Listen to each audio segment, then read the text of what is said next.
Selamat pagi Bapak Ibu semua. Assalamualaikum warahmatullahi wabarakatuh. Dan peneliti dan pegawai TWS. Baik, pada pagi hari ini, seperti biasa kita akan mengadakan diskusi rutin yang pada kesempatan ini kita akan berdiskusi tentang artikel atau dokumen laut dalam, dan pemantik diskusi kita pada pagi hari ini akan dibawakan oleh Bapak Fadli, peneliti Oceanografi Fisika dari Kris Dalam. Nah, adapun agenda kita, pertama kita akan mendengarkan pertama pengarahan atau pembukaan dari Ibu Yasmina sebagai PLP PLG, kemudian ada sharing diskusi atau materi dari Pak Fadli, yang ketiga kita akan tanya jawab, dan terakhir kita akan ada closing remark dari saya atau dari Ibu Yasmina. Itu baik, langsung saja kita mulai ke agenda kita. Pertama, kita akan mendengarkan pengarahan atau pembukaan dari PRLD Ibu Yasmina Abdullah. Waktu dan tempat, kami persilakan Ibu. Terima kasih. Assalamualaikum warahmatullahi wabarakatuh. Salam sejahtera bagi kita semua. Shalom, Om Swastiastu, Namo Buddhaya, Salam kebajikan. Selamat pagi Bapak Ibu. Saya pengantarnya tidak akan berpanjang-panjang. Yang pertama yang ingin saya beritahukan kepada kita semua, mungkin sudah ada yang tahu, tapi dengan ini waktu itu saya sudah pernah mengatakan bahwa ada informasi diagendakan akan ada kunjungan kepala ORKM pada akhir bulan ini. Tetapi kunjungan tersebut akan dipercepat. Jadi akan dilaksanakan rencananya jika semuanya lancar dengan kontak Tuhan pada tanggal 12 sampai 18 Juni 2022 dengan agenda monitoring dan evaluasi PRLD. Jadi tentatif itu hari pertama akan ada ramah tamah staf dan monai lembaga, dan hari kedua itu akan ada monai peneliti. Jadi kira-kira apa yang harus dipersiapkan? Yang pertama saya akan melakukan sedikit presentasi overview mengenai komisi PRLD saat ini. Jadi saya akan mohon data dari Pak Tanda untuk kerjasama, Pak Rory dari Humas, kemudian juga dari teman-teman ketua kelompok riset. Lalu ketua kelompok riset juga saya mohon bisa dipersiapkan overview dari masing-masing kelompok riset. Kemudian dari peneliti ORKM. Jadi bukan cuma peneliti PRLD, Bapak Ibu, peneliti ORKM terutama yang penelitiannya sedang berjalan. Jadi yang termasuk kalau misalnya ada yang uang program, mendapat pendanaan uang program, mendapat pendanaan format, terutama yang format, karena ini yang untuk mengenai itu lebih banyak di format yang kemudian untuk itu juga diperlukan persiapan dari kepala lab atau yang mewakili jika kepala labnya sedang tidak di tempat. Nah, tadi yang untuk peneliti ORKM sudah, untuk pelayanan kawasan itu terutama mohon kerjasamanya untuk mempersiapkan semua fasilitas, terutama yang terkait dengan protokol kesehatan. Dan saya juga minta di sini ada yang dari bagian kepegawaian atau tidak? Oh iya, Pak Iqbal, tolong dipastikan bahwa pada saat kedatangan kepala ORKM, pegawai itu semuanya hadir, tidak seperti sekarang. Termasuk yang mau pensiun juga. Karena kalau tidak hadir, akan saya jadikan catatan, saya masukkan ke koordinator masing-masing. Jadi itu untuk menjadi pengertian. Kemudian ini mohon agar dapat disebarkan ke jaringan Bapak Ibu masing-masing bahwa ada fasilitasi hari layar yang sudah dibuka proposalnya dengan penutupan pada tanggal 26 Juni. Komponen-komponen pendanaan ada di flyer ini juga, tapi bisa juga dilihat di pendanaan riset dan inovasi BRIN. Dari saya mungkin cukup sekian. Demikian sementara dari saya serahkan kembali ke moderator. Wassalamualaikum warahmatullahi wabarakatuh. Salam sejahtera bagi kita semua. Terima kasih. Baik, terima kasih Bu Yasmina untuk dan sambutan informasi yang penting yang perlu kita catat, teman-teman. Baik, kita akan lanjut saja ke agenda utama kita, yaitu penyampaian materi dari Pak Fadli, peneliti Oceanografi Fisika. Waktu dan tempat saya Persilahkan kepada Pak Fadil. Baik, Assalamualaikum warahmatullahi wabarakatuh. Selamat pagi, salam sejahtera bagi kita semua. Jadi hari ini sesuai jadwal saya diminta untuk presentasi dan topik untuk minggu pertama itu adalah diskusi artikel atau dokumen terkait laut dalam. Jadi untuk itu saya sudah mempersiapkan beberapa materi. Jadi kita akan berbincang-bincang tentang dokumen-dokumen yang saya baca dan pengetahuan yang saya ketahui. Jadi mungkin saya mulai dari sebuah quote yang dari Dr. Lisa Levin. Dia adalah pioneer di bidang deep sea dan beberapa waktu terakhir dia mendapatkan berbagai award karena pengabdiannya dalam memulai riset laut dalam sehingga bisa maju sampai saat ini. Sejauh ini tuh kalau nggak salah ada 10-an sampai berapa puluhan yang sudah tua dan mendapatkan award dan rata-rata perempuan. Jadi memang isi research pada zaman itu dimulai dari bidang biologi dan kimia dan rata-rata ke perempuan, di NOAA dan lain-lain. Yang laki-lakinya kemana? Laki-lakinya meneliti tentang teknologi dan fokus kepada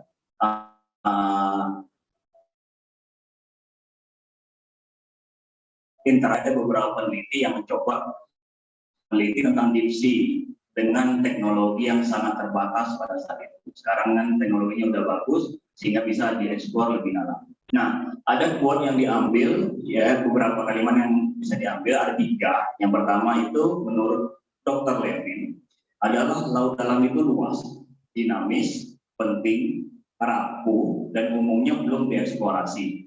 Dahulu mungkin teman-teman pernah mendengar bahwa 5% dari laut batimetri laut itu baru dipertahankan 5%. Sekarang baru naik 20% setelah banyak lakukan eksplorasi dan adanya teknologi multi beam yang terjangkau untuk beberapa kapal riset.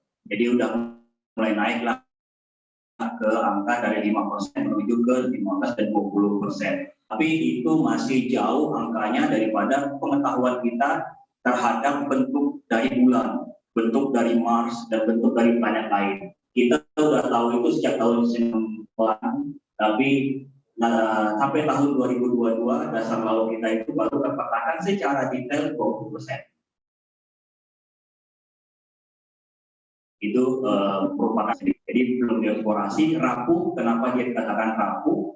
Jadi kalau di dunia itu kan kenaikan suhu dunia global 1,5%, itu efeknya sudah bahaya. Di laut dalam naik 1 derajat itu kemungkinan ditaksir 2100, tapi efeknya hampir berapa puluh kali, berapa ratus kali lebih berbahaya. Jadi dia naik sedikit saja di dasar laut itu suhu rata-ratanya, efeknya itu udah nggak bisa dikembalikan lagi, nggak ada cara memperbaikinya. Dan terus dia dinamis dan penting dan luas. Jadi sebenarnya kalau kita bagi kolom airnya hampir berapa puluh persen itu semuanya laut dalam, bukan laut. Quote nomor 2, laut dalam itu memainkan peranan penting dalam mengatur iklim bumi. Jadi mulai diteliti karbon dioksida kita itu disimpan di mana? Oh ternyata di dasar laut. Banyak gas-gas disimpan di dasar laut, banyak kotoran, banyak segala hal-hal yang mengatur iklim bumi disimpan di dasar laut. Nah yang terakhir dari dia adalah permukaan laut dan laut dalamnya terhubung dan tidak dipisahkan. Apapun yang kita lakukan di permukaan pasti efek akhirnya ada di dasar laut. Jadi memang mengkajinya seperti itu. Nah, dari quote-quote itu dan dari Dr. Levin, saya mencoba mengangkat topik hari ini terkait konsep isu potensi dan bagaimana riset laut dalam, sebuah resume singkat, penelahan dokumen, hasil diskusi dan cerita pengalaman terkait pengurusan riset laut dalam. Jadi saya tahu laut dalam itu tahun 2018 dari Pak Ugi, dia memberikan berbagai buku ke saya untuk dicari, tapi belum spesifik ke laut dalam, tapi ke perubahan pola pikir dari UPT BKBL menuju ke laut dalam. Jadi dia sudah meminta kita semua satu angkatan untuk merubah pola pikir kita menjadi laut dalam. Dan sejak tahun 2018-19 mulai muncul dokumen laut dalam. Kami mulai merumuskan laut dalam dengan kelompok-kelompok kami, baik peneliti dan teknisi termasuk saya Pak Mabos, Pak Ji, Pak Ferdi dan teman-teman yang pernah naik ke kapal. Disitulah kita menguji coba konsep yang kami pahami, gagal atau tidak, berhasil atau tidak. Makanya ini ceritanya seputar itu. Terus saya ambil dua gambar. Kenapa saya ambil dua gambar ini terkait isi laut dalam? Yang pertama yang perlu diperhatikan adalah laut dalam itu potensinya luas.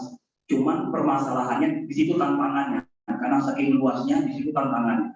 Kapal kita sedikit, jumlah kita sedikit, sama teknologinya ternyata semua yang ada di bawah gambar ini kita hanya baru mempelajari beberapa. Teman-teman yang ikutin trial baru menambah lagi beberapa. Jadi misalkan kayak ini kita udah pernah, ini udah pernah, ini saya udah pernah, ini kita udah pernah. Tapi dominan selalu ada di sini. Dan ini pun teknologi yang sudah lama, gitu. Walaupun masih berlaku sampai sekarang. Jadi laut dalam itu dua hal yang perlu diperhatikan. Luasnya wilayah yang mau dikaji, sedikitnya sumber daya manusia yang akan mengerjakan, sedikitnya fasilitas kapalnya, dan terakhir teknologinya banyak yang belum kita kuasai. Makanya saya ambil dua gambar ini untuk mewakili riset laut dalam, dan ini coba kami pecahkan di dalam garis dalam dan teman-teman. Tadi sudah melihat tentang video menuju lebih dalam. Kenapa kami kasih judul menuju lebih dalam? Karena kami tahu selama 4 tahun kami bekerja, kami baru berusaha mencapai ke laut dalam. Kedalaman 200.000 kita udah coba, 3.000 udah coba. Maka semangat kami adalah kami ingin menuju lebih dalam lagi. Makanya dalam video pengenalan dari garis dalam, kita mengambil kata semangatnya yaitu menuju lebih dalam. Mengarungi lautan, menyelami kedalaman, dan menemukan kebaharuan. Itulah 4 hal yang kami kerjakan dan menjadi tujuan kami. Terus ini sumber rujukan. Jadi saya rujukannya kalau berbau dokumen resmi atau paper atau dokumen itu ada dua, yaitu paper dari ini, Levin juga dari Frontier in Marine Science. Terus ada dokumen Deep Ocean Observing Strategy. Jadi ini masih digodok. Materi lainnya saya ambil dari berbagai kanal karena memang saya suka menonton YouTube hampir berapa jam sehari atau mungkin berapa puluh jam sehari saya habiskan menonton YouTube, baca Twitter, sama baca Instagram. Untungnya saya mengarahkan seluruh kanal saya ke tempat yang bermanfaat, sehingga apa yang saya baca semuanya pasti umumnya ke laut dalam. Jadi ini ada beberapa kanal yang saya pantau tiap hari untuk mencari update apa sih yang terjadi di laut dalam, bagaimana sih teknologinya berkembang, dan lain-lain. Dan teman-teman di grup Keris juga beberapa sudah mengikuti ini, sehingga mereka mulai mengembangkan visi-visi mereka dan penelitian mereka ke arah laut dalam berdasarkan informasi yang ada di sini. Nah, outline-nya apa? Nanti yang mau kita bicarakan. Saya akan berbicara beberapa topik seperti konsep penelitian laut dalam, isu terkait laut dalam, potensinya, sejarah penelitiannya di Indonesia, apakah kita baru mulai atau ternyata pendahulu itu sudah pernah. Terus rekam jejak di PRLD, khususnya dari yang pernah kita kerjakan. Terus kita menggunakan pilot project trial untuk mengeksplorasi laut dalam. Terus kita akan bicara manfaatnya, tantangannya, bagaimana menyikapi opportunity, dan bagaimana menyebarkan pengetahuan. Kita mulai dari konsep laut dalam. Saya kembali lagi ke sini, teman-teman, supaya tidak lupa. Ada 3 kalimat yang penting dari Levin. Di mana dari kalimat ini saya pertama mencari tahu dulu laut dalam itu apa. Karena di sini ada kata laut dalam. Jadi kita cari tahu dulu laut dalam itu apa. Nah, menurut Levin tahun 2019, laut dalam itu yang below 200 meter depth. Itu satu kalimat yang susah payah ditemukan yang menyatakan apa sih laut dalam. Dan dari Perneta William sudah didefinisikan yang namanya coastal sea itu kurang dari 200 meter. Oh, begini ternyata. Jadi kita udah mulai jelas nih, laut dalam itu apa? Yang coastalnya 200, yang laut dalamnya itu di atas 200, 1.000, 5.000, dan lain-lain sebagainya. Dua ini di keris kami udah kayak sah lah. Gitu. Kita nggak akan lagi mempertanyakan apa itu laut dalam. Itu udah tutup buku aja. Gitu. Nah, kita lanjut, apa itu penelitian laut dalam? Apakah serta-merta yang 200 langsung penelitian laut dalam? Oh, ternyata masih ada panduannya dari Levin ini, yaitu penelitian laut dalam fokus pada kedalaman, oh ternyata dia bilang lebih dari 2.000 meter.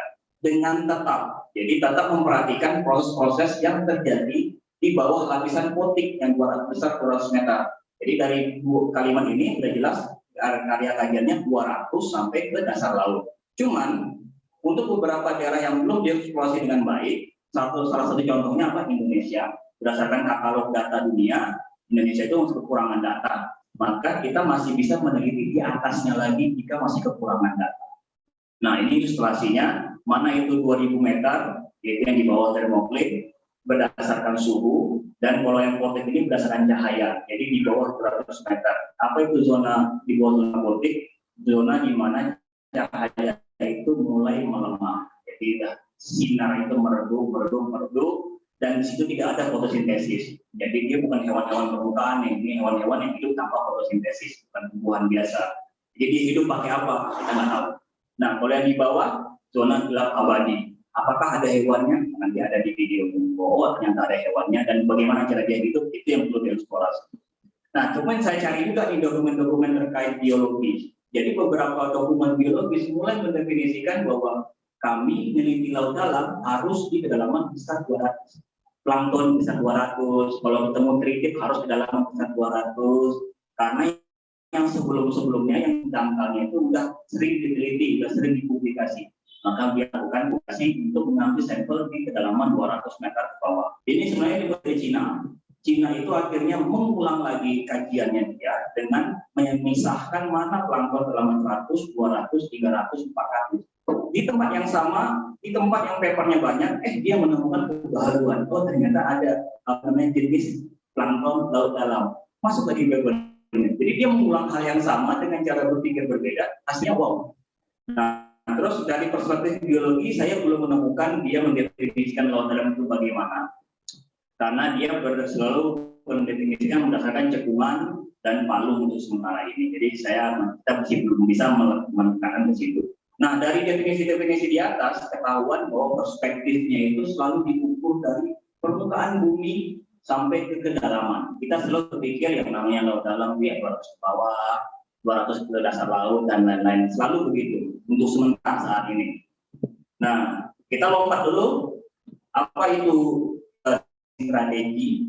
Jadi, ada namanya Global Ocean Observing Strategy. Ini adalah perkumpulan dunia untuk mempelajari, bekerja sama mempelajari dunia, mempelajari lautan bersama-sama seluruh dunia.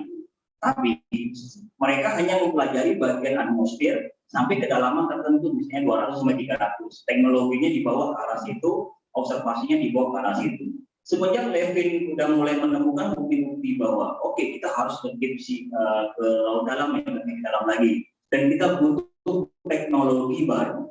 Kita butuh teknologi baru yang belum pernah dibuat GOES, makanya dibuat DOS, Deep Ocean Observing Strategy. Dia hanya turunannya saja, cuman sangat diubah konsepnya dan dia berubah teknologinya. Harus dicari cara untuk mempelajari laut dalam dengan teknologi baru. Masalah terbesarnya pada saat itu ada satu, tekanan tinggi. Belum ada teknologi sensor sensitif yang tahan tekanan tinggi, sehingga harus dicari dulu caranya untuk melakukan pengukuran tersebut. Makanya itu dasar GOES membentuk yang namanya DOS, Deep Ocean Observing Strategy. Nah, karena tadi bicara tentang strategi, dan di situ ada konsep bahwa sebenarnya kita masih belum fix nih di laut dalam itu seperti ini. Kita masih bisa merubah konsepnya jika memang dibutuhkan. Makanya saya di teman-teman saya yang memang hanya kelompok-kelompok tertentu yang siap untuk ngobrol-ngobrol ngalur ngidul dan tidak jelas gitu. Hanya untuk merumuskan sebenarnya kita bisa nggak sih meneliti laut dalam dengan cara lain. Akhirnya di situ terlihat bahwa selama ini kita bisa balik perspektifnya untuk meneliti laut dalam. Jadi kita bukan melihat air permukaan laut ke dasar, tapi kita lihat ke dasarnya. Kalau di dasarnya itu ada fitur-fitur menarik, ada rekahan, ada hotspot, ada apapun, walaupun kedalamannya 550 atau 200, maka kita bisa melakukan kajian itu. Kami berpikir begitu. Kenapa? Karena kalau ada bukaan hotspot di dasar laut, pasti tidak ada hewan yang biasa yang hidup di situ. Pasti hewannya luar biasa di situ. Dan alat yang kita punya pun belum tentu bisa ke situ. Kenapa? CTD kita aja didesain untuk bertahan di kedalaman di suhu 70-80. Kita ketemu hotspot nih. Ada udang di sana, ada ikan di sana. Kita mau masukkan CVD pasti akan berani. Karena kemungkinan besar suhunya mendekati 100 atau 200. Pasti kita juga terbatas nih teknologinya. Kita butuh teknologi laut dalam yang memang bisa untuk itu. Makanya kami merubah pola pikir kami, coba kami mencari daerah-daerah yang menarik. Dan kalaupun nggak apa-apa, yang penting dia memiliki tempat-tempat yang bukan untuk ditinggali oleh makhluk hidup biasa. Harus makhluk hidup luar biasa. Palingan faktor-faktor tekanan tinggi itu kita negasikan, tapi yang lainnya masih kita bisa pertahankan. Terus kami juga mulai berpikir di keris kami, walaupun dunia dinamika dan lingkungan, kami lebih fokus pada biologi. Jadi teman-teman biologi menemukan sesuatu, kami yang mendukung bagaimana lingkungannya akan bekerja. Makanya kami mulai meneliti paper-paper, membantu paper-paper orang mikroorganisme, membantu paper-paper orang biologi untuk menceritakan bagaimana lingkungan itu mempengaruhi mereka. Setelah itu berhasil, baru kami nanti akan ke fokus kepada penelitian biologi sendiri, kimia sendiri, biologi kimia sendiri, atau fisika sendiri. Nah, dengan konsep ini, saya masih berpikir botol kampung itu masih bisa dikaji. Cuman harus ketemu spot yang menarik, dasar lautnya. Kalau nggak ada spot yang menarik, kami akan pindah kemana? Ke Selat Harut, di mana ada patahan yang katanya menurut proposal ada tuh gunung bawah apinya atau patahan hotspotnya. Kita pergi di sana. Walaupun kedalamannya cuma 200, 300 ya nggak masalah. Kita nggak usah lagi memikirkan itu karena kita dicoba mengembangkan konsep ini. Kalau berhasil nggak masalah. Meneliti 200 meter aja pasti susah di Selat Harut. Karena pasti kapal yang susah, alatnya susah, dan lain-lain. Kita masih belum pernah, kita masih rekor kita menurunkan CPD itu adalah 200 meter, 250 meter tenaga nasi, tenaga ayam goreng, tenaga nasi. Nah, kalau kita masukin alat winch-nya, malah listriknya susah, apa yang susah gitu. Jadi masih terbatas lah. Tapi kita dengan konsep ini bisa melakukan penelitian, tidak mutlak harus ke samudra luas. Yang penting temu fitur dasar lautnya. Nah, di DOS itu ada namanya essential ocean variable, variabel yang harus diteliti. Dia punya. Jadi kita sebenarnya bisa meneliti apapun, tapi sebaiknya punya panduannya apa yang mau diteliti gitu.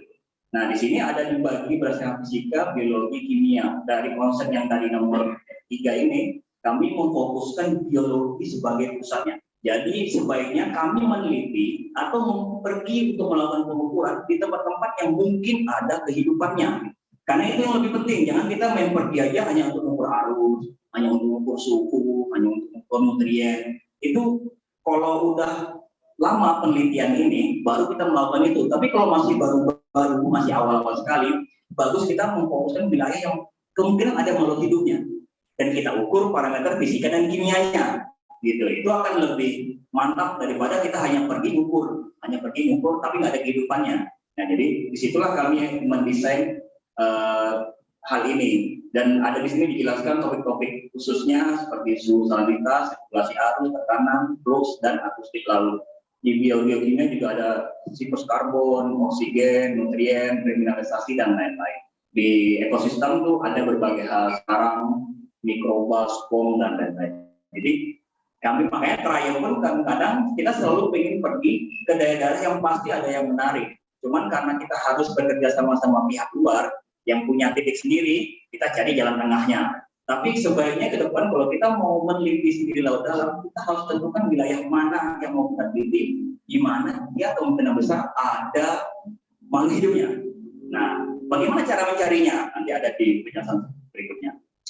Nah, jadi dari konsep riset laut dalam yang tadi kita sudah bicarakan sebelumnya, maka fokus kajian kami itu sebenarnya adalah dasar laut dan kolom air besar 200 meter.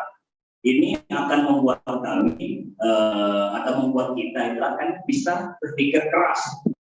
Kalau wilayahnya ini tidak akan dilalui kapal riset, tapi dia feature-nya menarik di dasar laut, maka kita akan berusaha meneliti itu. Menang kapal riset layar kalau kita mengembangkan kolom air 200 meter sampai dasar lautnya. Terus di sini ada gambar nomor 2. Hal yang penting penguasaan teknologi dan mengubah metode itu menjadi kewajiban. Makanya selama ini kalau kami ngobrol di grup kami, jangan membawa-bawa terlalu keras, terlalu saklek metode paper. jangan dibawa. Kenapa? Kalau kita saklek dengan suatu metode paper, mungkin kita nggak akan kemana-mana. Kita nggak akan berani mengembangkan alat riset laut dalam yang tidak standar, menggunakan Devon coating, menggunakan HDPE, PDPE, PPW, yang semuanya mahal. Tapi coba kalau walaupun jelek hasilnya, ya tapi bisa gitu. Bawa begitu dulu. Kalau kita berhasil, baru kita coba. Contoh terbarunya ini pada tahun 2021, kami mencoba membuat clean room di kapal BJ8. Kami mencoba membuat clean room di BJ8. Secara teori nggak ada yang bisa memastikan itu bisa terjadi. Nah, terus tiba-tiba muncul ide dari Pak Muhajirin. Yang boleh plastik, nggak boleh besi, kayu. Gitu. Nah, kayu, cari aja kayu yang murah-murah karena budget kami terbatas. Tapi kami mau buat clean room gitu. Ya kalau nggak ada kipasnya yang bisa besi, ya udah kami pakai plastik. Jadi semuanya begitu. Jadi kita berusaha berpikir jangan terpaku kepada metode baku gitu. Karena kalau begitu kita nggak akan lambat. Di sini kita meminta kreativitas. Apapun dicoba berhasil, oke, alhamdulillah kembangkan. Kalau nggak berhasil ya udah tinggalkan, kita pakai yang lain. Seperti itu. Nah, kita udah bicara konsep, kalau di kami udah duduk konsep itu dan kita tidak akan mempertanyakan itu lagi dan kita malah fokus untuk menyelesaikan tantangannya terhadap hal-hal. Sekarang kita bahas isunya. Apa isu terkait laut dalam? Jadi dua gambar di atas ini menurut saya adalah isu terkuat di laut dalam saat ini. Pertama, isunya adalah deep sea mining di panas. Jadi gini, laptop kita semua minta laptop yang canggih, kita semua minta HP yang canggih, kita semua minta semua yang canggih. Semua yang canggih itu dibuat dari material yang langka, rare earth. Nah, materi itu sejauh ini cuma ada beberapa tempat yang punya, Cina, Amerika Selatan, Afrika. Udah langka, belum ada metode untuk mengekstraknya dengan bersih dan lalu dikerjakan oleh budak. Perbudakan kuat di sana. Jadi gaji rendah, tidak ada BPJS, tidak ada apa seperti itu. Makanya diarahkan ke laut. Ditemukan memang modul-modul itu di dasar laut dan dengan teknologi baru, nilai keekonomiannya udah bagus, udah bisa gitu. Oh, bisa kita tambang nih, semua isu tentang kemanusiaan bisa lewat nih. Cuman isu lingkungan yang akan menjadi terancam karena sebenarnya tidak ada yang tahu efeknya apa. Tapi penambangan ini kalau dilihat dari tahunnya, Nauru akan memulai penambangan ini kemungkinan tahun 2024. 2024 dia mulai melakukan penambangan tanpa kita tahu efeknya apa. Jadi kajian AMDAL mungkin ada, tapi itu AMDAL jadi-jadian karena mereka akan mulai nambang duluan gitu. Dan mereka udah secara hukum-hukum yang ada sekarang sah mereka bisa nambang tanpa tahu efek lingkungannya. Nah, isu yang nomor 2 adalah ternyata ini yang saya baca ya, antibiotik itu kayaknya tahun 2024 atau 2030 gitu, itu udah ngefek di kita. Kebal, jadi terlalu banyak yang makan antibiotik, demam makan antibiotik, sakit gigi makan antibiotik, nggak sakit makan antibiotik, pura-pura sakit pun makan antibiotik, kebal. Jadi perlu antibiotik baru. Di mana carinya gitu? Antibiotik baru ini? Dan juga beberapa penyakit itu udah mulai susah diobati dengan yang ada di permukaan, makanya dicari ke lautan dalam.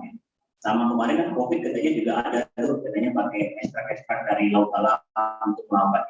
Nah, tapi dari dua ini, yang lebih cepat ini, jauh lebih cepat kita melakukan eksplorasi deep sea mining daripada ini. Jadi kita lebih cepat menghancurkan tempat ditemukannya obat baru, kosmetik baru, dan lain-lain yang baru daripada kita menambangnya, daripada kita membuat obat-obatan dan lain-lain sebagainya.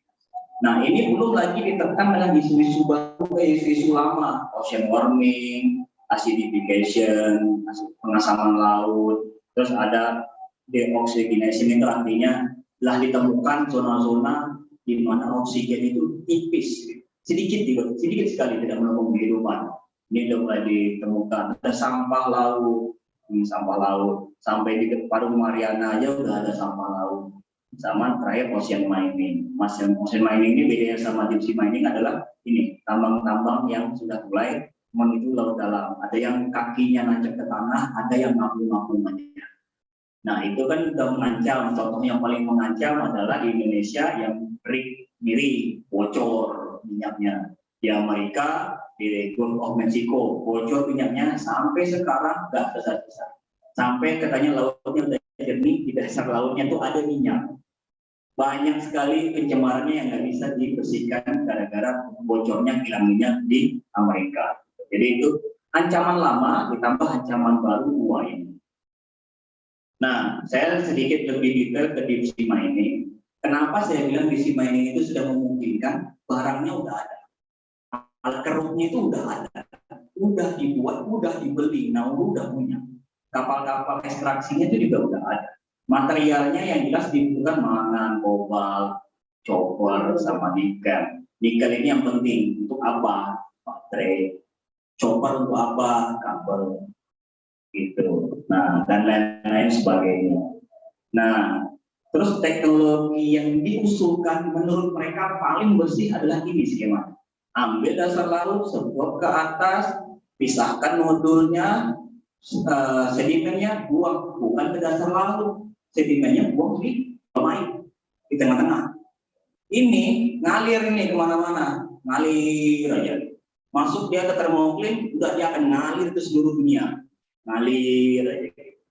Nah, ini yang skema penambangan yang diusulkan. Belum ada skema penambangan yang mengusulkan buang ini ke dasar laut lebih dalam lagi. Pasti dia buangnya ke di tengah-tengah laut. Memang kajiannya secara oceanografi dia buang di bawah termocline sehingga tidak akan naik lagi sedimen ini ke bawah. Tapi who knows? Siapa yang tahu? Apalagi sekarang penelitian gelombang internal menjadi hit sekarang ini. Karena ternyata kita banyak nggak tahunya daripada tahunya terkait gelombang internal. Gelombang internal ini yang mampu mengangkat sedimen dari dasar ke permukaan, dari tengah ke permukaan. Jadi kalau ada penelitian gelombang internal, biasanya kita akan meragukan juga. Ini capaian atau enggak. Ini teknologinya, alat-alatnya. Kita tinggal letakin ke dasar laut, seperti begini, ada pipa, keruh, apa dia tinggal keruh karena material kayak obat ada di dasar laut, batu gitu, seperti itu. Ini terkait dengan Deep Sea Mining. Nah, ini ada tulisan pentingnya. Researcher tidak mengetahui secara baik dan konsekuensi dari ini. Tidak ada yang tahu. Bagaimana tahu? Ya, butuh berapa? Mungkin butuh puluhan tahun. Nauru 2024 udah nambang, harus nambang. Nah, dia harus nambang. Gitu. Jadi kita akan punya gap nih antara kita tahu efeknya apa sama Nauru mulai nambang. Nah, ini lokasi-lokasi potensial. Lokasi potensial. Dan beberapa lokasi ini sudah ada kontraknya. Beberapa udah ada negara kontraknya. Cina kalau nggak salah punya 6 atau 7. Korea punya 6 atau 7. Amerika itu punya berapa area kontrak untuk melakukan penambangan. Nauru aja yang di daerah terpencil sini, dia punya 1 kontrak. Nah, semua orang tuh punya kontrak, pasti dia akan nambang.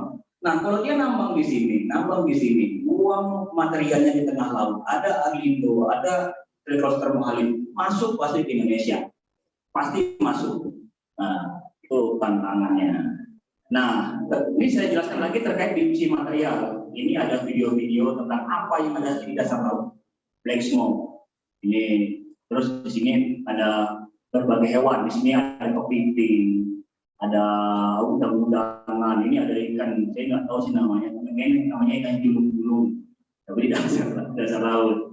Ada semacam hewan-hewan, tumbuhan-tumbuhan atau hewan ini yang hidup. Kalau lihat di videonya di sini, ini itu ada bukaan dari hidrotermal. Jadi ada gas panasnya itu. Nah, terus di sini ada udang, di sini ada pasti padan sering ketemu nih, padan yang berasulat. Laut kedalaman 2003 ini. Apa yang menarik dari semua temuan ini? Nah, ini ada cacing. Ditemukan makhluk hidup di lingkungan dingin mendekati 1 derajat ada, yang panas pun ada dasar laut. Dia hidup di tekanan tinggi. Terus dia hidup di zona gelap abadi. Terus dia hidup di lingkungan beracun. Kenapa saya bilang beracun? Dari black smoke ini keluarlah arsenik, keluar gas-gas beracun. Tapi makhluk ini hidup. Loh, ini makhluk apa nih? Lebih super power kepada kita. Dia hidup dingin nggak masalah, panas nggak masalah, ditekan pun nggak masalah, nggak ada cahaya nggak masalah, beracun nggak masalah juga. Ini hewan apa? Ini yang potensial. Kenapa? Kalau DNA-nya ekstrak, kemampuan dia ekstrak, kita bisa gunakan untuk apapun.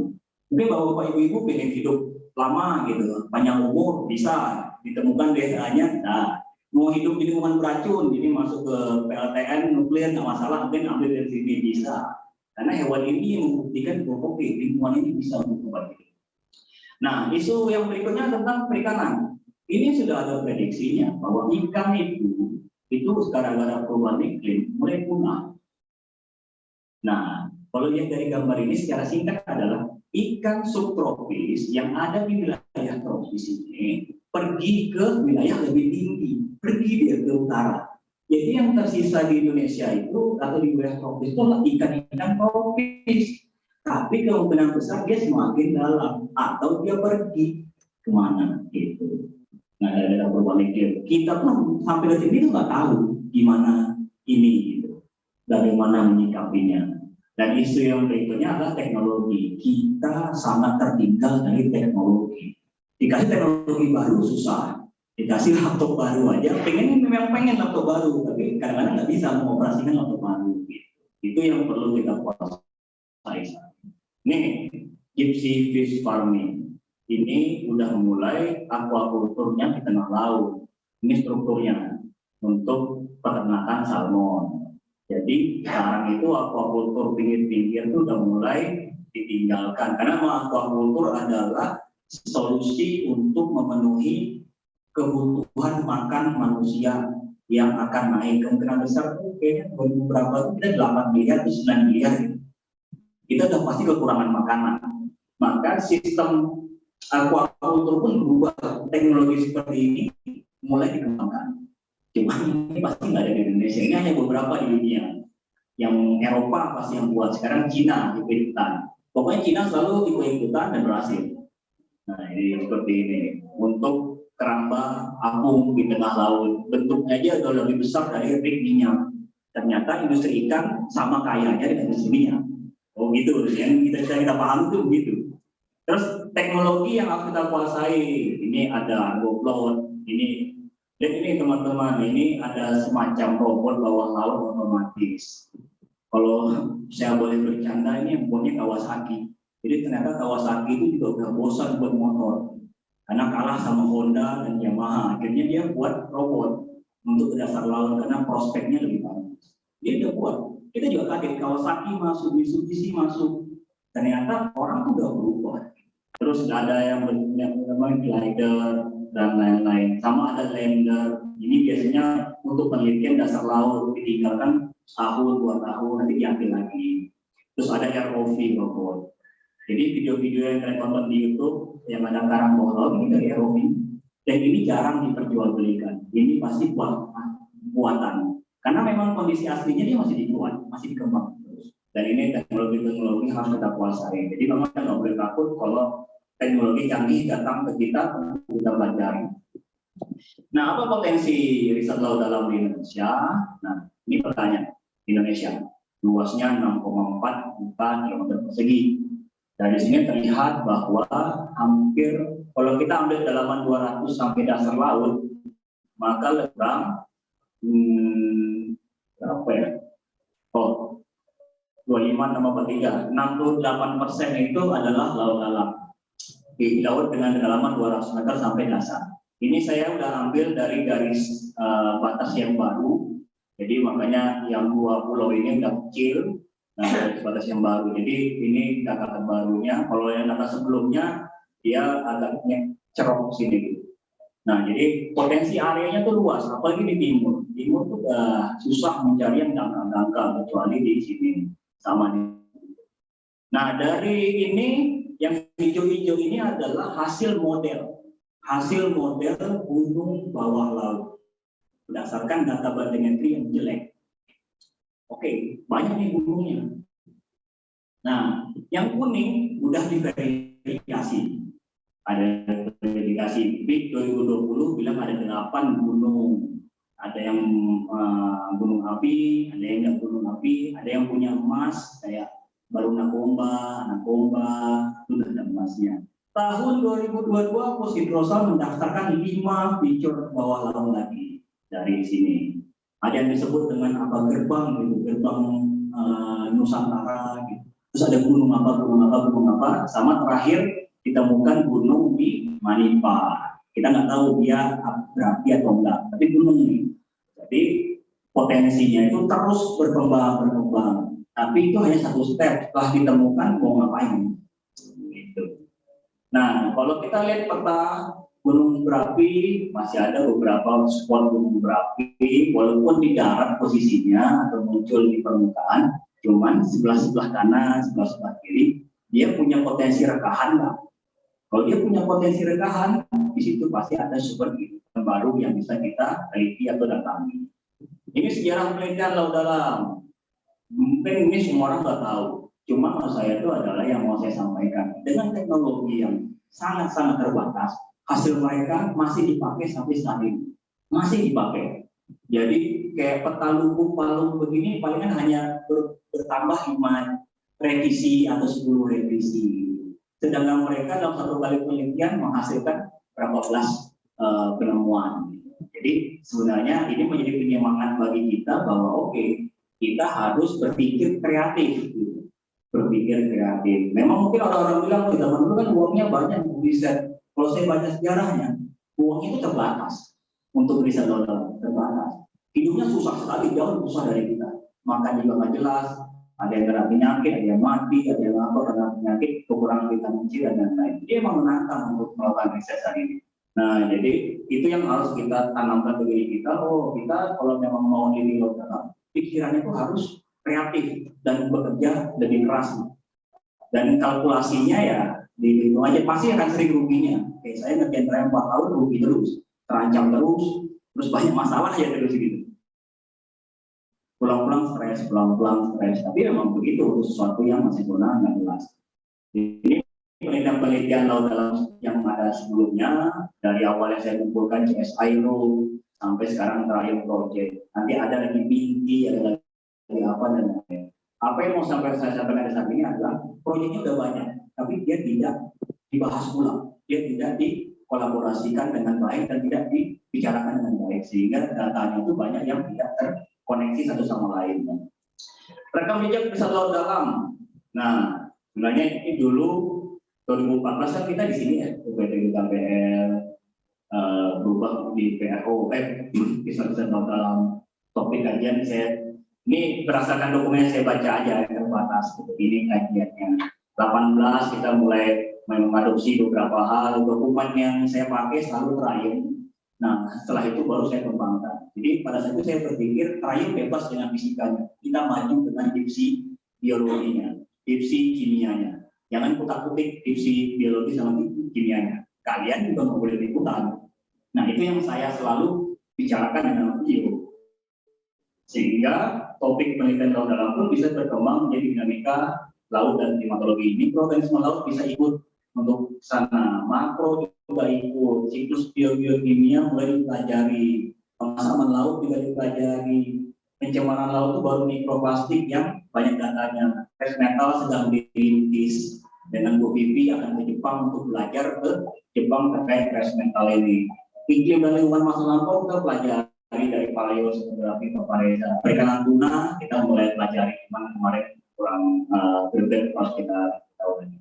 Dari kelompok keris pun sudah mulai berubah. Awalnya kita kan di Arlindo Welling, makanya dirubah menjadi dinamika lingkungan laut dalam supaya dia lebih menyesuaikan dengan dokumen DOS. Nah, ini dulu kayaknya tahun 2019 saat kalian kita jalan-jalan ke Bandung.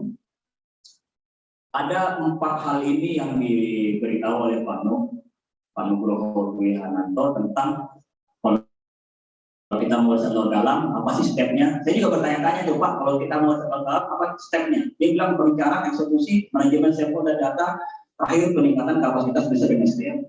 Jadi kita belajar merencanakan ekspedisi internasional dengan orang lain.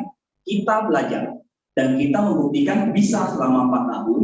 Bahkan terakhir kekuatan kita itu adalah kita dipercaya oleh luar negeri untuk mengelola muring mereka tanpa bantuan mereka.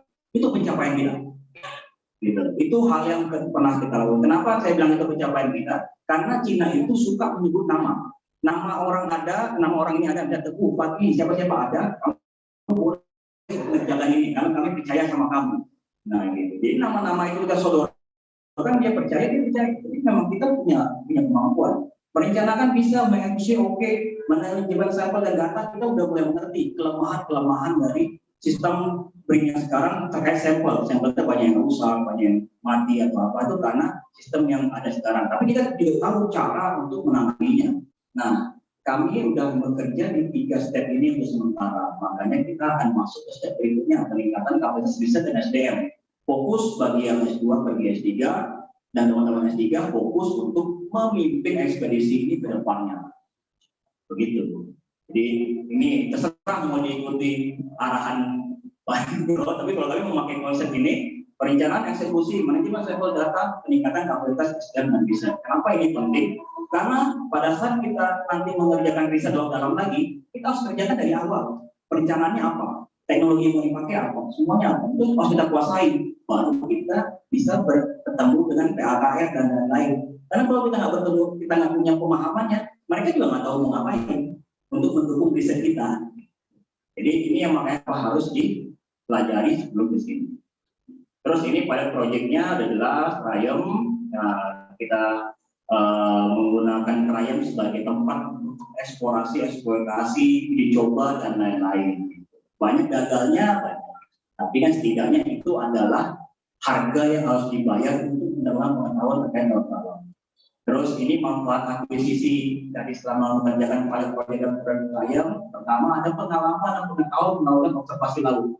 Pengalaman dan pengetahuan melakukan operasional mooring, pengalaman dan pengetahuan melakukan pengukuran dan quality control, pengalaman dan pengetahuan dan melaksanakan international joint research expedition. Kita paham dari proposal, PKPIPA, perencanaan anggaran, pembuktian, eksekusi, pengaturan gudang dan lain-lain itu kita pelajari. Terus ada terma ilmiah sama kemungkinan besar scientific publication yang masih proses. Ternyata kekurangan kami adalah dipublikasi. Maka dalam yang ini kita butuh peningkatan kapasitas riset dan SDM. Kami yang S2 ke S3 untuk belajar bagaimana sih mempublikasikan hal ini. Tapi bagian yang lainnya kita udah bisa pelajari soal ini. Dan teman-teman teknisi pun ternyata banyak memberikan kontribusi yang baik dalam sisi teknis. Itu juga harus kita kumpulkan pengalaman-pengalaman itu dan kita lebih mudah. Nah, ini ada beberapa topik yang pernah kita coba kerjakan. Kemarin biokuli, ada ketahuan potensinya, tapi ada juga ketahuan permasalahannya. Kemarin kita sudah bicarakan hal ini. Terus ada cyber ekosistem, kita coba juga pelajari. Oh, ternyata nurunin box score ini itu nggak segampang itu. Nggak segampang itu main turun aja itu nggak dapat. Pasti ada tekniknya. Turun 10, turun full speed, turun setengah speed, dan lain-lain. Itu harus yang tahu itu sebenarnya peneliti untuk mengarahkan ABK kapal. Jangan peneliti percaya aja sama ABK kapal turunin box score, pasti turunnya rebah ya karena ada sampel. Nah itu, dan ilmu ini pun saya pelajari dari Militer Pitapipata tahun 2014 atau 2004 gitu. 30 kali box score, 1 gagal. Itu diakui dia sama BPPT. Nah saya pakai ilmu itu juga di B8. Berapa nih? 9 kali pengambilan, 9 berhasil. Kan lumayan gitu. 9 berhasil.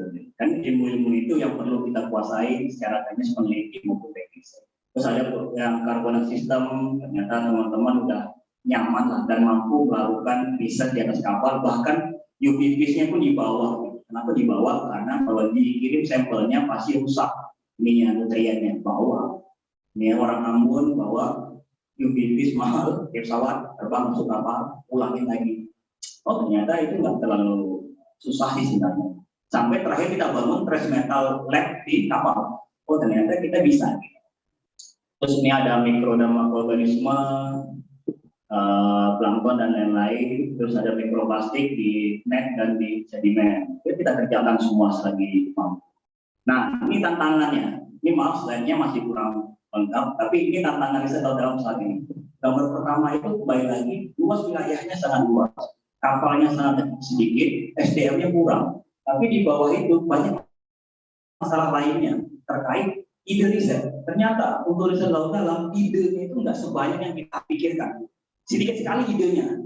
Nah, kita harus membuat ide itu lebih banyak, dan solusinya itu dengan berpikir lebih kreatif untuk orang-orang yang sudah masuk. Dan teman-teman harus lebih menggait yang lain untuk mendapatkan ide riset apa yang mau dilakukan di laut dalam.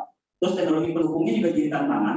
Tapi maksud saya itu adalah memang banyak teknologi yang nggak ada di Indonesia, tapi kita harus cari cara mengakalinya.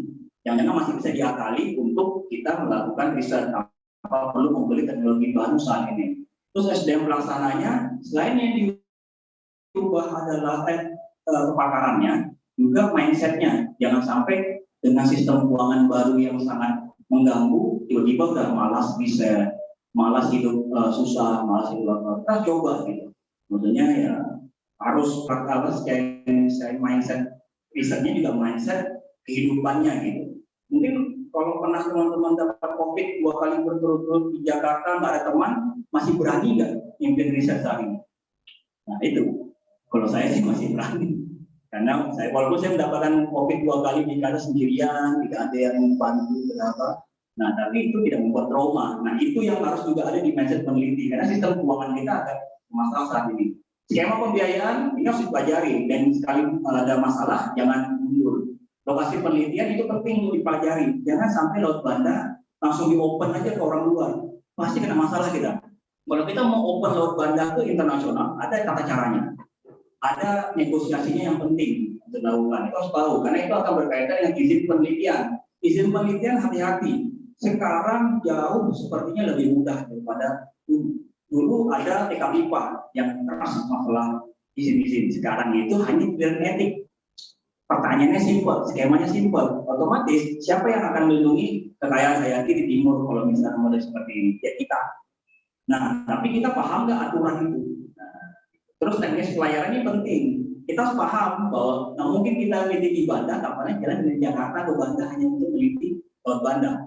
Ngapain dia menghabiskan lebih kurang 6 hari layar, kira-kira 42 ton minyak, kira-kira 800 juta hanya untuk jalan. Ulang lagi jalan 1,6 miliar hanya untuk kapal jalan. Nggak mungkin. Pasti dia jalannya kemana-mana sebelum masuk ke Banda. Habis dari Banda, dia kemana-mana lagi. Baru dia pulang ke Jakarta. Itulah yang kita membutuhkan. Fasilitas laboratorium level dasar sampai menengah tinggi di timur untuk itu. Karena terkait kapal teknis pelayaran yang ada saat ini. Teknis pelaksanaan juga sama. Ada 5 skema pendanaan. Kalau kalian menang 1, bisa berlayar, tapi nggak bisa dan dinas. Nah, tetap kita butuh tempat spot untuk mengerjakan sampel kita sebelum kita ke lab yang lebih advance. Terakhir ada mobilitas SDM, manajemen sampel data, dan analisis sampel data. Kita tantangannya harus dipelajari. Susah, memang susah, tapi harus kita pelajari. Nah, bagaimana menyikapi opportunity dan tantangan ini? Kalau kami di Keris Dalam sudah mulai membagi siapa yang harus digang dengan sampel trial 3, siapa yang bertahan sementara sampai ada penggantinya. Terus kita menjalin jaringan nasional dan internasional untuk pengembangan sampel data oleh skema PKR dengan ITB. Jadi kita tuh harus mengetahui modal kita apa. Oh, modal kita sampel. Nah, udah ya yang menjadi kapital. Nah, bagaimana kita menyediakan sampel dan data. Terus ada joint research, joint publication, webinar, software, dan lain-lain. Nah, kayak Rafida sudah mulai mengembangkan jaringan dengan Jepang dengan memanfaatkan bukan sampel, tapi dia memanfaatkan kemampuan kita untuk merealisasikan penelitian di Indonesia. Itu bisa ternyata. Oh, ternyata itu sumber modal. Saya juga awalnya berpikir bahwa kemampuan kita mewujudkan riset di Indonesia bagi negara Jepang itu adalah suatu modal. Dia mau membayari semuanya gitu. Untuk itu, jadi ya kita pakai aja. Terus meningkatkan branding Laut Dalam di dunia akademis maupun dunia digital, teman-teman harus mulai memanfaatkan Instagram, YouTube, Twitter, dan lain-lain. Instagram kita harus bagus, pakai teknologi yang Canva yang bisa gambarnya ciamik-ciamik, video juga harus yang 2 menit itu dipublish, jangan ya memang begitu. Terus terakhir membentuk ekosistem besar laut dalam dengan menyamakan pemahaman melalui kuliah umum. Jadi, kalau ada kita jemput bola ke Bupati, ke Wiridan, ke Muhammadiyah, kemana kuliah umum untuk memberikan informasi. Ini beberapa hal yang sudah saya lakukan. Belum ada kuliah umum kapal, terus ada pelatihan di Bupati terkait bagaimana melakukan pengolahan data dan lain-lain. Terus ada juga kita coba nulis Instagram. Ternyata nulis Instagram juga sama susahnya kayak newspaper. Ternyata sama. Terus ada juga kita pakai YouTube untuk ngobrol-ngobrol dan menyuarakan ini. Jadi mungkin dari sisi humas bisa dipakai nih Instagram untuk mulai men-share kegiatan kita lebih rutin. YouTube mungkin susah buat video bagus, tapi buatnya podcast. Ajak ngobrol aja bulan 10 menit bersama bulan. Misalnya kan kalau dalam moderatornya humas podcast. Podcast kan nggak terlalu banyak kebutuhan sebenarnya.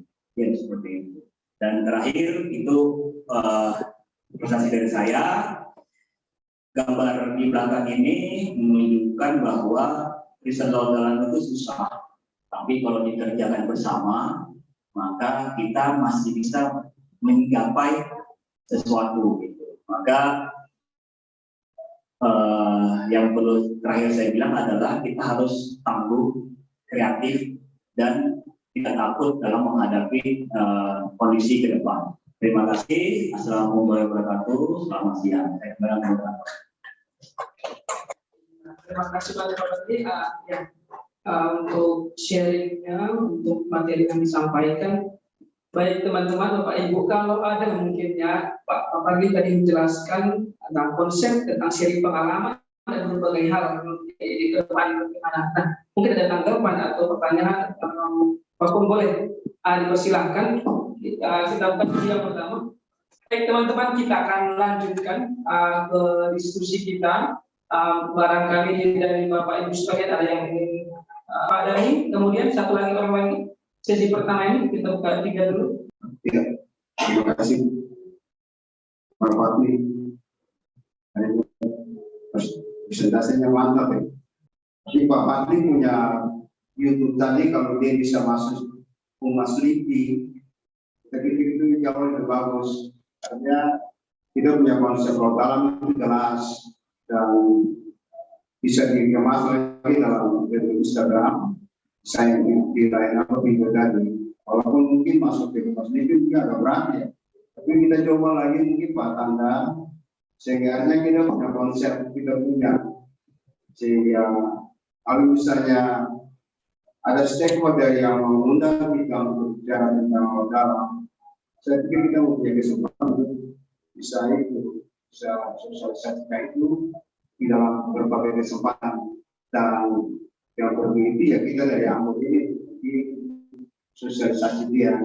Mungkin saya kembalikan. Sebentar Pak, saya ini mau sampai berapa karena nanti soal Jumat berapa, jadi harus diingat lagi. Baik, kita maksimalkan sampai setengah 12 menit. Sekarang jam 11:05. Ya, saya untuk saat ini menanggapi dulu, kita tampung aspirasi dari dulu. Tapi satu hal yang saya ingin beritahukan untuk Bapak, mohon semangatnya juga disimpan untuk tanggal 12 sampai 15 karena ya kita punya dasar pragmatis ilmiahnya, terutama dari dinamika lingkungan laut dalam tadi sudah dipaparkan oleh Haji.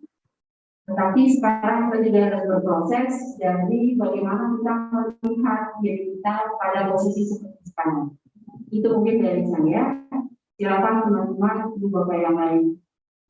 Baik, terima kasih Ibu Dr. Yusmina untuk informasi dan tanggapannya untuk dari teman-teman tadi. Baik, jika ada masih ada teman-teman ingin bertanya menanggapi terkait dengan materi mungkin yang disampaikan oleh Pak Fadli tadi, terlepas mungkin ada koreksi atau apa mungkin ya, mungkin masukan buat Pak Fadli juga gitu. Pak Lauli, ya baik, silakan Pak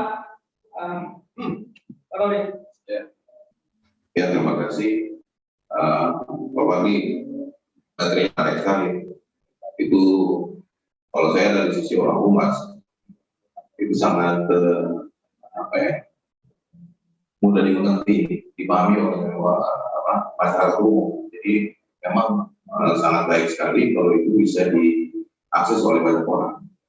Dan itu juga bisa jadi materi mungkin yang menarik nanti kita katakan mungkin ada di hati buat para mahasiswa ya. Coba kami akan menjadi itu. Nah, sebenarnya yang saya mau sampaikan juga itu mungkin judulnya atau apa ya terkait dengan politik laut dalam ini dibuat agak seksi jadi menarik. Nah, apa yang menarik saat ini? Saya akan contoh yang terkait mungkin kemanusiaan. Memang pada akhirnya tujuannya akan ke situ. Tidak akan merubah substansi dari kemanusiaan itu, tapi kalau judulnya itu bisa menjadi perhatian, saya pikir itu akan menjadi perhatian dari banyak orang. Nah, lalu mungkin di samping itu mungkin kita lebih fokus. Jadi teman-teman yang ada, para peneliti yang ada, bagaimana kita akan lebih fokus tentang riset lokal, karena ya kata kunci dari sesuatu yang sukses itu adalah fokus. Kalau Pak Pandi, saya lihat ya, udah tidak mau lagi menulis kemana-mana, hanya nyambut ke oceanografi, nota. Nah itu baik sekali. Jadi saya dorong teman-teman peneliti mungkin mengarah seperti itu. Sama seperti yang tadi dilakukan oleh Pak Pandi. Terima kasih. Sukses buat Pak Pandi. Terima kasih untuk Pak Lori untuk masukan dan sarannya. Ya kita masih ada waktu sebenarnya sekitar 15 menit. Bapak Ibu, kalau masih ada yang ingin memberi tanggapan masukan. Saya ada beberapa hal sebenarnya saya lupa Pak. Ya, silakan. Nambahin, terima kasih Pak Pandi kalau dari sini Mandiri. Satu hal yang mungkin perlu ditambahkan adalah bahwa di Ocean Observation Strategy itu sebenarnya merupakan satu dari 4 kegiatan terkait dengan riset laut dalam yang di-endorse oleh UN.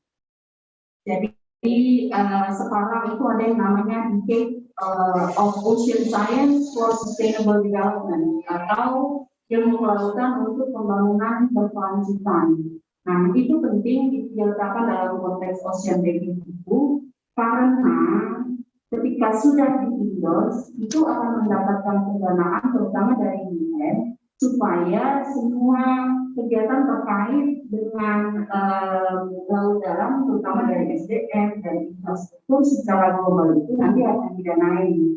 Jadi sebenarnya itu juga harus disorot bahwa di Ocean Observation Strategy itu merupakan satu dari 4 riset terkait laut dalam. Itu menunjukkan sebenarnya keberpihakan dan perhatian dari UN. Jadi kalau UN itu sendiri kan Perserikatan Bangsa-Bangsa itu sudah ada perhatian dunia yang secara global akan nasib dari laut dalam terutama.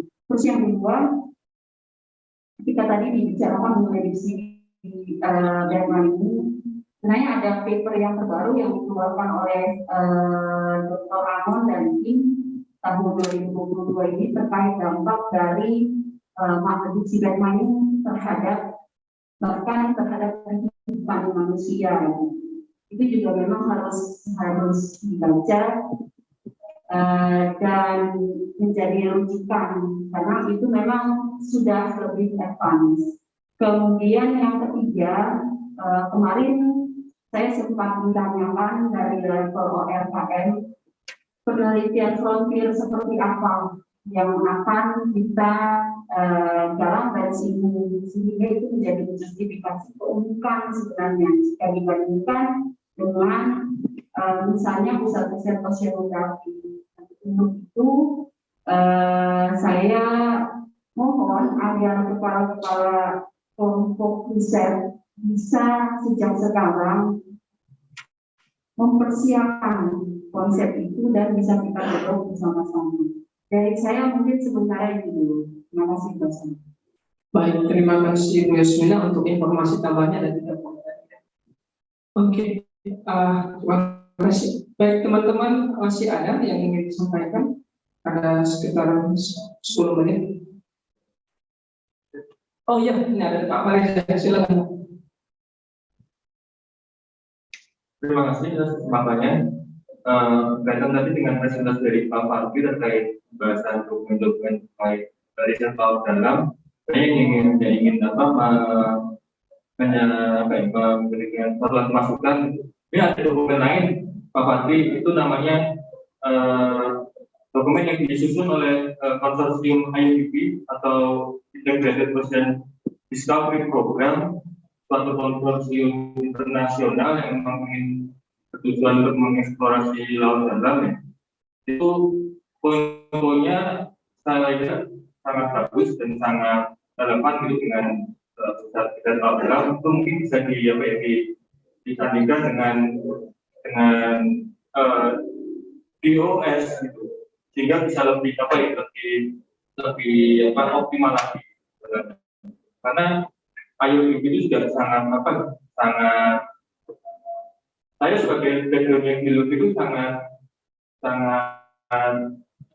terinspirasi juga dari IUDP itu sebenarnya, karena banyak cerita dari dosen, dari kolega teman itu mengikuti pelayaran atau kegiatan-kegiatan yang diselenggarakan oleh IUDP itu bisa sangat baik apabila konsep-konsep yang diterapkan oleh IUDP itu kita tiru atau kita implementasikan di pelayanan kita, karena memang salah satu hal yang mengapa saya juga bertanya-tanya itu, kenapa IUDP nggak pernah melakukan terus di pelayanan kita, karena memang itu bahasanya kalau dia secara administrasi karalnya itu dia bisa masuk ke pelayanan kita, sehingga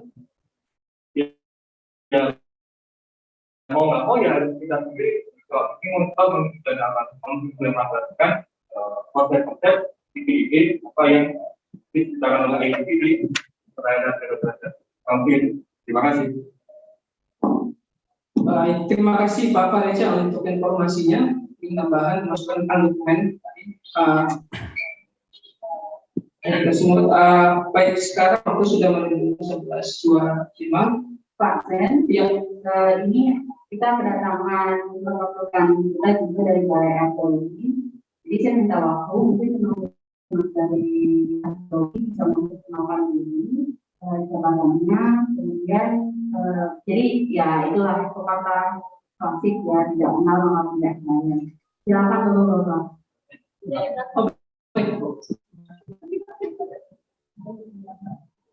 Assalamualaikum warahmatullahi wabarakatuh. Selamat pagi Bapak-Bapak, Ibu-Ibu sebanyak. Nama saya bisa dipanggil Mujab atau Mas Mujab. Saya peneliti ahli muda 3C dari Balai Arkeologi Maluku, bidang kepakaran arkeologi sejarah. Untuk penempatannya pusat riset arkeologi lingkungan, maritim dan budaya beragam. Untuk sementara ini kami mau menanyakan kemungkinan apakah kami bisa ber-CWS di kantor LIPI dalam. Bisa. Terima kasih.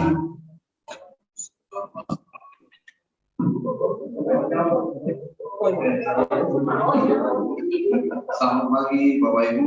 Perkenalkan, nama saya Karyawan Suki dari sekarang namanya kantor bersama wilayah Latu Alat. Jadi pusat riset arkeologi lingkungan, maritim dan budaya berkelanjutan, di atasnya organisasi riset arkeologi bangsa dan sastra. Jadi terakhir Pak saya muda 3D di punya minat untuk penelitian itu CRM, Culture Resource Management. Terima kasih. Baik, terima kasih, selamat datang buat Bapak berdua. Untuk menjawab pertanyaan tadi, apakah bisa CWS di apa itu? Mungkin akan diserahkan kepada yang berapa untuk menjawabnya ya. Ya, kepada Ibu Yusna mungkin. Baik, terima kasih Pak Sen. Selamat datang Bapak-Bapak. Kalau bicara bahwa bisa CWS di awal atau tidak, selama masih ada tempat yang kosong di sini, kami berkewajiban menerima siapapun yang diberi. Jadi jangan khawatir. Apa yang dibutuhkan terkait infrastruktur? Saya rasa kita akan mengakhiri ya Bu ya webinar kita pada pagi hari ini. Sekarang menunjukkan pukul 11.30 lewat sedikit. Baik, terima kasih juga kami ucapkan kepada Ibu Yosmina, Pak Fadli sebagai pemateri, dan Ibu Bapak yang bergabung lewat kanal Zoom tadi. Ada Pak Paugi, terima kasih Pak untuk masukannya, dan teman-teman semuanya. Tetap stay fokus untuk tanggal 12 Bu ya. Saya ingatkan kembali bahwa akan ada evaluasi, akan ada aku kalau datang ke Ambon langsung. Dan terima kasih juga untuk banyak materi yang disampaikan oleh Pak Fadli yang saya rasa lebih dari sebuah resume. Saya akhiri pertemuan kita pada siang hari ini. Assalamualaikum warahmatullahi wabarakatuh. Selamat siang, salam sehat, dan tetap semangat. Merdeka.